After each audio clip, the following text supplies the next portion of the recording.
Hello friends, welcome to suggestive education. Suggestive এডুকেশনে সকলকে স্বাগত জানাই। আরআরবি গ্রুপ ডি 2025-এর জন্য যে আমরা জিকে কোশ্চেনগুলো প্র্যাকটিস করছিলাম সাবজেক্ট ওয়াইজ এবং চ্যাপ্টার ওয়াইজ। তো ইতিহাস সাবজেক্টের আমরা চ্যাপ্টার 7 অবধি করে নিয়েছিলাম। আজকে চ্যাপ্টার 8 করব, যেটা হচ্ছে মৌর্য সাম্রাজ্য। খুব একটা ইম্পর্টেন্ট চ্যাপ্টার এটা। তো আজকের প্রথম কোশ্চেন হচ্ছে, মৌর্য শাসনকালে কর্ণাটকের কোন প্রদেশটিকে সোনার খনি কেন্দ্র হিসেবে গণ্য করা হতো? অ্যান্সার হচ্ছে সুবর্ণগিরি। Option A সুবর্ণগিরি। সুবর্ণগিরি মৌর্য যুগে কর্ণাটকে সোনার খনি কেন্দ্র হিসেবে পরিচিত ছিল। অধিকাংশ অশোকের শিলালিপি কোন ভাষায় ছিল যখন উপমহাদেশের উত্তর পশ্চিম অঞ্চলে তা আরামাইক ও গ্রিক ভাষায় ছিল? তো অ্যান্সার হচ্ছে এখানে প্রাকৃত ভাষায়। অপশন বি প্রাকৃত ভাষা। প্রাকৃত ভাষায় অধিকাংশ অশোকের শিলালিপি লেখা ছিল, আর উত্তর পশ্চিম অঞ্চলে তা আরামাইক ও গ্রিক ভাষায় ছিল। একই কথা লেখা রয়েছে। মৌর্য বলছে কোন মৌর্য সম্রাট তার শাসনকালে 273, 272 থেকে 232, 231 BCE শিলালিপি খোদাই করিয়েছিলেন? তো আমরা শিলালিপিগুলো পাই অশোকের আমলের। তো এখানে অ্যান্সার হচ্ছে অশোক। Option C. অশোক ছিলেন মৌর্য সাম্রাজ্যের শ্রেষ্ঠ শাসক। অশোকের রাজ আদেশ 33টি শিলালিপি ও স্তম্ভে খোদাই করা হয়েছে। জেমস প্রিন্সেপ 1837 সালে প্রথম অশোকের শিলালিপি পাঠোদ্ধার করেন। রাজা অশোকের পিতামহ কে ছিলেন? আচ্ছা, এখানে আগে সম্পর্কটা দেখে নাও যে মৌর্য সাম্রাজ্য শুরু হয়, প্রথম রাজা যে ছিলেন মৌর্য সাম্রাজ্যের চন্দ্রগুপ্ত মৌর্য। ঠিক আছে, চন্দ্রগুপ্ত মৌর্য ছিলেন প্রথম রাজা। তারপরে ছেলে হয় বিন্দুসার, রাজা হয়। বিন্দুসারের পরে বিন্দুসারের পুত্র ছিলেন অশোক। তারপরে আরও কয়েকজন থাকে এবং শেষ রাজা ছিল মৌর্য সাম্রাজ্যের বৃহদ্রথ। খুব ইম্পর্টেন্ট কোশ্চেন এটাও, বৃহদ্রথটা। ঠিক আছে, এটা শেষ রাজা। আর এরা ছিলেন চন্দ্রগুপ্ত মৌর্যের ছেলে বিন্দুসার, বিন্দুসারের ছেলে হচ্ছে অশোক। ঠিক আছে, তো এখানে কোশ্চেন হচ্ছে রাজা অশোকের পিতামহ কে ছিলেন? তাহলে অশোকের পিতামহ বা দাদা আমরা বলতে পারি আমাদের ভাষায়, বা গ্র্যান্ডফাদার। অ্যান্সার হচ্ছে চন্দ্রগুপ্ত মৌর্য। Option A. ঠিক আছে, তারপরে এখানে পরের কোশ্চেন, লাউরিয়া নন্দনগড় স্তম্ভ কোথায় অবস্থিত? তো লাউরিয়া নন্দনগড় স্তম্ভটা চম্পারণে অবস্থিত। লাউরিয়া নন্দনগড় স্তম্ভ মৌর্য সম্রাট অশোক কর্তৃক নির্মিত 7টি একশিলা স্তম্ভের মধ্যে একটি। এটি বিহারের চম্পারণ জেলায় অবস্থিত। কোন মৌর্য সম্রাট প্রায় 261 BCE সালে কলিঙ্গ জয় করার জন্য সামরিক অভিযান পরিচালনা করেছিলেন?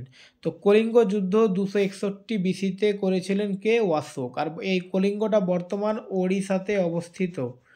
আর এই কলিঙ্গ যুদ্ধের পর অশোক যুদ্ধ করাটা ছেড়ে দেয় এবং বৌদ্ধ ধর্ম গ্রহণ করেন। ঠিক আছে, অশোকের শিলালিপিগুলোর মধ্যে কোনটি বর্তমান গুজরাট রাজ্যে অবস্থিত? তো অশোকের শিলালিপিগুলোর মধ্যে গুজরাটে অবস্থিত গিরনার শিলালিপি। মৌর্য সম্রাট অশোক কর্তৃক নির্মিত সারনাথ সিংহ স্তম্ভ কোন পদার্থ দ্বারা নির্মিত হয়েছিল? তো অপশান হচ্ছে লোহা, বেলে পাথর, মিকা আর মার্বেল। এখানে অ্যান্সার হচ্ছে বেলে পাথর। সারনাথের সিংহ স্তম্ভ মৌর্য যুগের উৎকৃষ্ট ভাস্কর্যের অন্যতম নিদর্শন, যা খচিত পালিশ করা বেলে পাথর দ্বারা নির্মিত হয়েছিল। এটি 250 BCE সালে সম্রাট অশোক নির্মাণ করেন। মেগাস্থিনিস ছিলেন একজন রাষ্ট্রদূত যাকে গ্রিক শাসক সেলুকাস নিকেটর কোন মৌর্য সম্রাটের দরবারে পাঠিয়েছিলেন? তো আচ্ছা, এখানে অপশন আর কোশ্চিনের সঙ্গে কিন্তু এটা মিলছে না, তাই তো? এখানে কোশ্চিনটা এরকম হবে যে মেগাস্থিনিস ছিলেন একজন রাষ্ট্রদূত যাকে গ্রিক শাসক সেলুকাস নিকেটর। আচ্ছা, কোশ্চিনটা এখানে হচ্ছে কোন মৌর্য সম্রাটের আমলে পাঠিয়েছিল। এখানে অপশনগুলো ভুল দেওয়া রয়েছে, আমাদের টাইপ করতে এটা সমস্যা ভুল হয়েছে। তো এটা অ্যান্সারটা জেনে নাও। এটা অ্যান্সার হচ্ছে চন্দ্রগুপ্ত মৌর্যের আমলে। ঠিক আছে, চন্দ্রগুপ্ত মৌর্যের আমলে মেগাস্থিনিস এসেছিলেন। ওকে, আর মেগাস্থিনিসের একটা বই, বিখ্যাত বই হচ্ছে ইন্ডিকা। ওকে, কোন নদীটি আলেকজান্ডার প্রথম অতিক্রম করেছিলেন ভারতে আক্রমণ করার জন্য 326 বিসি সালে? তো এখানে অপশন রয়েছে ইন্দুস, ঝেলাম, চেনাব, শতদ্রু। তো অ্যান্সার হচ্ছে ইন্দুস। 326 বিসি সালে আলেকজান্ডার ভারত আক্রমণ করেন। ইন্দুস নদী অতিক্রম করার পর তিনি তক্ষশিলার দিকে অগ্রসর হন। এরপর তিনি ঝেলাম ও চেনাব নদীর মধ্যে অবস্থিত রাজ্যের শাসক রাজা পুরুর সঙ্গে যুদ্ধে লিপ্ত হন। আর এই যুদ্ধটাকে হিদাসপিসের যুদ্ধ বলা হয়। এখানে হাইডাসপিস লেখা রয়েছে, তো এটা হাইডাসপিস বা ইংলিশে যেটা হাইডাসপিসও বলা যাবে, বা হিদাসপিস বাংলায়, ঠিক আছে। হিদাসপিস এটা হচ্ছে অরিজিনাল যেটা বাংলায় লেখা থাকবে, ওটাকে হিদাসপিসের যুদ্ধ বা ঝিলামের যুদ্ধও বলা হয়। আর আলেকজান্ডার পুরুকে বন্দি করেন এবং কিন্তু অন্যান্য স্থানীয় শাসকদের মতো তাকেও তার রাজ্য শাসন করার অনুমতি দেন, ঠিক আছে। অশোক, যিনি প্রাচীন ভারতের অন্যতম বিখ্যাত শাসক ছিলেন, কলিঙ্গ জয় করেছিলেন, তিনি কার নাতি ছিলেন? একই কোশ্চিন, শুধু ঘুরিয়েছে, ঠিক আছে। তো তিনি অশোক হচ্ছে চন্দ্রগুপ্ত মৌর্যের নাতি বা গ্র্যান্ডসন। চন্দ্রগুপ্ত মৌর্য রাজবংশের চন্দ্রগুপ্ত মৌর্য রাজবংশের প্রতিষ্ঠাতা ছিলেন। নিম্নলিখিত কোন বিবৃতিটি তার শাসন সম্পর্কে ভুল? তিনি আলেকজান্ডারের সঙ্গে সাক্ষাৎ করেন এবং তার সেনাবাহিনীতে যোগ দেন যাতে তিনি ম্যাসেডোনীয়দের যুদ্ধ কৌশল শিখতে পারেন। বাইরাম খান ছিলেন তার প্রধান সহযোগী, উপদেষ্টা এবং গাইড। চন্দ্রগুপ্ত মৌর্য ভারতের প্রথম সর্বভারতীয় সাম্রাজ্য প্রতিষ্ঠার কৃতিত্ব অর্জন করেন। সাম্রাজ্যের প্রত্নতাত্ত্বিক প্রমাণ থেকে বোঝা যায় যে সেখানে অনেক শহর ও নগর বিদ্যমান ছিল। এখানে দেখো এ, সি, ডি এ তিনটা ঠিক আছে, ভুল হচ্ছে বিটা। তো এখানে আমাদের অ্যান্সার বি হবে। বাইরাম খান ছিলেন তার প্রধান সহযোগী, এটা ভুল, ঠিক আছে। কারণ চন্দ্রগুপ্তর প্রধান সঙ্গী বা এখানে শিক্ষক বলতে পারো কৌটিল্য ছিল। কৌটিল্য বা চাণক্য নামে আমরা জানি। অশোক কোন রাজবংশের অন্তর্ভুক্ত ছিলেন? তো অশোক হচ্ছে মৌর্য রাজবংশের অন্তর্ভুক্ত। কলিঙ্গের ভয়ঙ্কর যুদ্ধ প্রতিশোধ পরায়ণ সম্রাট অশোক এক স্থিতিশীল ও শান্ত সম্রাটে পরিণত করে এবং তিনি কোন ধর্মের অনুসারী হন? তো কলিঙ্গ যুদ্ধের পর তিনি বৌদ্ধ ধর্মের অনুসারী হন। অশোকের রাজত্বের সবচেয়ে গুরুত্বপূর্ণ ঘটনা ছিল কলিঙ্গ বিজয়, যা তার জীবনে একটি গুরুত্বপূর্ণ পরিবর্তন এনেছিল। বর্তমান যুগে কলিঙ্গ কোথায় অবস্থিত? এর আগে একটা কোশ্চিন আমরা আলোচনা করলাম, এটা কলিঙ্গ ওড়িশায় অবস্থিত। অশোক কোন যুদ্ধের পর বৌদ্ধ ধর্ম গ্রহণ করেন? অশোক কলিঙ্গ যুদ্ধের পর বৌদ্ধ ধর্ম গ্রহণ করেন। বিখ্যাত কলিঙ্গ যুদ্ধ অশোককে যুদ্ধ পরিত্যাগ করতে প্ররোচিত করেছিল এবং তাকে বৌদ্ধ ধর্ম গ্রহণে অনুপ্রাণিত করেছিল। এই যুদ্ধ কবে সংঘটিত হয়? তো কলিঙ্গ যুদ্ধটা ওড়িশায় বা কলিঙ্গে 261 বিসিতে সংঘটিত হয়। চন্দ্রগুপ্ত মৌর্যের শিক্ষক কে ছিলেন? তো চন্দ্রগুপ্ত মৌর্যের শিক্ষক ছিলেন, এখানে কিন্তু আমরা একটু আগে জানলাম যে চাণক্য বা কৌটিল্য। তো চাণক্যর তিনটে নাম, একটা হচ্ছে চাণক্য, আর একটা হচ্ছে কৌটিল্য, আর একটা হচ্ছে বিষ্ণুগুপ্ত। এই তিনটা নাম একজনেরই, ঠিক আছে, চাণক্যের নাম। তো আমরা এখানে চন্দ্রগুপ্তের শিক্ষক যদি অপশনে চাণক্য বা কৌটিল্য না থাকে তো অপশন বি হবে, বিষ্ণুগুপ্ত হচ্ছে অ্যান্সার, ঠিক আছে। তারপরে দেখো নিম্নলিখিত কোন গ্রন্থটি মেগাস্থিনিস রচিত? মেগাস্থিনিস চন্দ্রগুপ্ত মৌর্যের আমলে এসেছিলেন, তো তিনি ইন্ডিকা লিখেছিলেন। মেগাস্থিনিস ভারতের অন্যতম প্রাচীন পর্যটকদের মধ্যে একজন ছিলেন। তিনি কোন দেশের সাথে সম্পর্কিত ছিলেন? তিনি গ্রিস থেকে এসেছিলেন। মৌর্য প্রশাসনে বিভিন্ন বিভাগের তত্ত্বাবধায়ক হিসেবে অধ্যক্ষ উল্লেখ করেছেন কে? Kautilya, Pliny, Megasthenes, Strabo. কি বলছে? মৌর্য প্রশাসনে বিভিন্ন বিভাগের তত্ত্বাবধায়ক হিসেবে অধ্যক্ষ উল্লেখ করেছেন কে? তো অ্যান্সার হচ্ছে কি? কৌটিল্য। কৌটিল্যের অর্থশাস্ত্র মৌর্য প্রশাসনের একটি বিশদ বিবরণ প্রদান করে। এটি মৌর্য প্রশাসনের বিবরণ সংগ্রহের একটি নির্ভরযোগ্য উৎস হিসাবে বিবেচিত হয়। এছাড়াও মেগাস্টিনিসের ইন্ডিকা গ্রন্থটি মৌর্য আমলের প্রশাসন, অর্থনীতি, বাণিজ্য এবং সমাজ সম্পর্কে তথ্য প্রদান করে। মৌর্য প্রশাসনের কেন্দ্রীয় শাসন দক্ষ অধ্যক্ষদের দ্বারা পরিচালিত হতো, যারা বিভিন্ন বিভাগ পরিচালনা করতেন। কৌটিল্যের অর্থশাস্ত্র আমাদের কোন শাসন ব্যবস্থা সম্পর্কে তথ্য দেয়? তো অ্যান্সার হচ্ছে মৌর্য সাম্রাজ্য সম্পর্কে তথ্য দেয়। ঠিক আছে। অশোকের কোন শিলালেখে কলিঙ্গ বিজয়ের উল্লেখ রয়েছে? তো কলিঙ্গ বিজয় যে করেছিলেন অশোক 261 বিসিতে, এটা ত্রয়োদশ শিলালেখে উল্লেখ রয়েছে। ভারতের আবিষ্কৃত অশোকের শিলালিপির প্রাচীনতম পাঠযোগ্য শিলালিপি কোন লিপিতে লেখা হয়েছিল?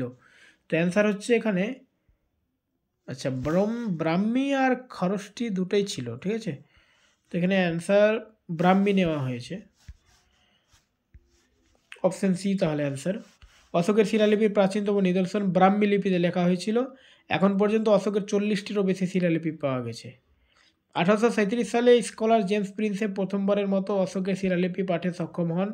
শাহবাজগড়ি ও মানসেহেরার শিলালিপি খরষ্টি লিপিতে খোদাই করা হয়েছে। আর তক্ষশিলা ও লাগমারের নিকটবর্তী আফগান শিলালিপি আরামাইক ও গ্রিক লিপিতে লেখা হয়েছে। তবে ছোট পাথরের শিলালিপি এবং ক্ষুদ্র শিলালিপিগুলি ব্রাহ্মী লিপিতে খোদাই করা হয়েছে। জেমস প্রিন্সেপ একজন প্রত্নতাত্ত্বিক, ভাষাতাত্ত্বিক এবং ইস্ট ইন্ডিয়া কোম্পানির কর্মকর্তা। কত সালে অশোকের শিলালিপি যা ব্রাহ্মী লিপিতে লেখা হয়েছিল পাঠান্তর করেছিলেন? অ্যান্সার হচ্ছে 1837। সম্রাট অশোক বৌদ্ধ ধর্মের আদর্শ প্রচারের জন্য তার ধর্ম প্রচারকদের দূরবর্তী স্থানে পাঠিয়েছিলেন, যাতে লোকেরা গৌতম বুদ্ধের শিক্ষার দ্বারা অনুপ্রাণিত হতে পারে। এই ধর্ম প্রচারকদের মধ্যে তার পুত্র এবং কন্যা অন্তর্ভুক্ত ছিলেন। তো তার পুত্র ছিলেন মহেন্দ্র আর কন্যার নাম ছিল সংঘমিত্রা। ঠিক আছে, অপশন সি হচ্ছে অ্যান্সার। নিম্নলিখিত কোন রাজা সংঘমিত্রা ও মহেন্দ্র বর্মনের পিতা ছিলেন? তো সংঘমিত্রা আর মহেন্দ্র বর্মনের পিতা হচ্ছেন অশোক। কে ধর্মবিজয় ন্যায়নিষ্ঠার মাধ্যমে জয়লাভের নীতি বিকাশ করেছিলেন? তো ধর্মবিজয় ন্যায়নিষ্ঠার মাধ্যমে জয়লাভের নীতি বিকাশ করেছিলেন অশোক। চন্দ্রগুপ্তের পুত্র ড্যাশ মৌর্য সাম্রাজ্যের সিংহাসনে বসা দ্বিতীয় শাসক ছিলেন? তো চন্দ্রগুপ্ত পুত্র কে ছিলেন? বিন্দুসার, আর বিন্দুসারের পুত্র ছিলেন অশোক। আচ্ছা, এই বিম্বিসারটা এটা কিন্তু হর্ষঙ্ক বংশের রাজা। ঠিক আছে, এখানে কিন্তু অনেকজন কনফিউশন হয়ে যায় বিন্দুসার আর বিম্বিসার। বিন্দু যেটা ওটা হচ্ছে চন্দ্রগুপ্তের পুত্র এবং অশোকের বাবা। ঠিক আছে, তো এটা হচ্ছে মৌর্য সাম্রাজ্যের। আর বিম্বিসার ইনি হচ্ছেন হর্ষঙ্ক বংশের প্রতিষ্ঠাতা, হর্ষঙ্ক বংশের রাজা। ইনার বিম্বিসারের পুত্র একজন নাম হচ্ছে অজাতশত্রু। এর আগের ভিডিওতে আমরা এটা পড়েছি। ঠিক আছে, অজাতশত্রু। আর ধননন্দ হচ্ছে এটা নন্দ বংশের। মৌর্য বংশের সম্রাট অশোক কার পুত্র ছিলেন? তো মৌর্য বংশের সম্রাট অশোক বিন্দুসারের পুত্র। মহান সম্রাট অশোক কোন রাজবংশের অন্তর্গত? তো তিনি ছিলেন মৌর্য রাজবংশের অন্তর্গত। সম্রাট অশোক কার উত্তরসূরি ছিলেন? একই কোশ্চেন বারবার রিপিট হচ্ছে, বিন্দুসারের উত্তরসূরি। সম্রাট অশোক কতটি শিলালিপিতে আদেশ খোদাই করেছিলেন? তো অ্যান্সার হচ্ছে 14টি শিলালিপিতে। তার রাজ্যের প্রধান স্থানগুলিতে স্থাপন করেছিলেন, যাতে জনগণ সেগুলোর অনুসারে চলতে পারে। মৌর্য সাম্রাজ্যের রাজধানী কোথায় ছিল? মৌর্য সাম্রাজ্যের রাজধানী ছিল পাটলিপুত্র, অপশন বি। সম্রাট অশোক তার রাজত্বের 12তম বছরে এক বিশেষ কর্মকর্তা নিয়োগ করেছিলেন, যিনি ভূমি পরিদর্শন করতেন এবং ভূমি নথি সংরক্ষণ করতেন। এই কর্মকর্তাদের বলা হতো রাজুক, অপশন সি। কোন রাজার কাহিনী মুদ্রা রাক্ষস নাটকের বিষয়? তো চন্দ্রগুপ্ত মৌর্যের কাহিনী মুদ্রা রাক্ষস নাটকের বিষয়।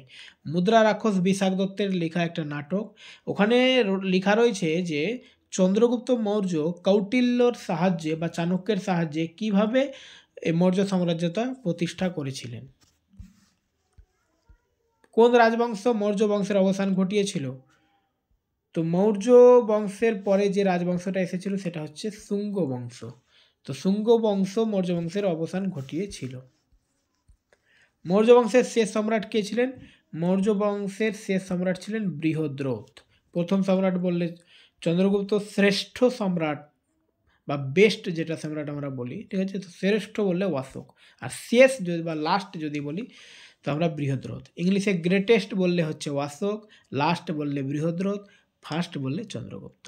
বাংলায় প্রথম বলে চন্দ্রগুপ্ত, শ্রেষ্ঠ যদি বলা হয় তাহলে অশোক, শেষ যদি বলা হয় তাহলে বৃহদ্রথ। ঠিক আছে? নিম্নলিখিত কোন বিবৃতিটি সঠিক নয়? বৌদ্ধ ধর্মগ্রন্থগুলি পালি ভাষায় লেখা হয়েছিল। গৌতম বুদ্ধের জন্মস্থান নেপালে। উপগুপ্ত অশোককে বৌদ্ধ ধর্ম গ্রহণে প্রভাবিত করেছিলেন। চরক ছিলেন গৌতম বুদ্ধের ব্যক্তিগত চিকিৎসক।